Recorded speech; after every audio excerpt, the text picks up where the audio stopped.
we're having the conversation.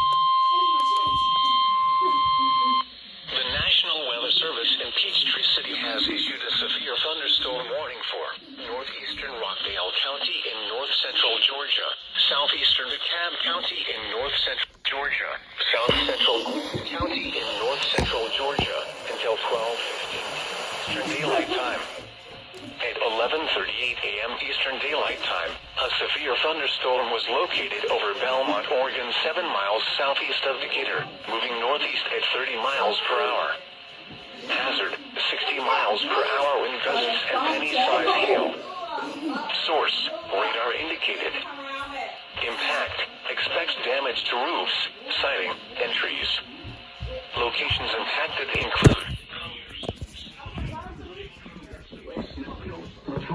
Lakeview Estates, Camden, Mississippi, Millstead, Belmont, Arabia Mountain, Redan, Snapfield, and Panthersville. A tornado watch remains in effect until 4 p.m. Eastern Daylight Time for north-central Georgia. Remain alert for quickly from severe thunderstorms.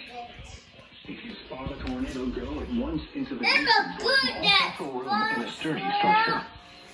For your protection, move to an interior room on the lowest floor of a building. If you see wind damage, hail or flooding, wait until the storm has passed, and then call the National Weather Service toll-free at 1-866-7-634-4664 or tweet us your report at end. It's a fix of hopelessness and bricks of loss and bricks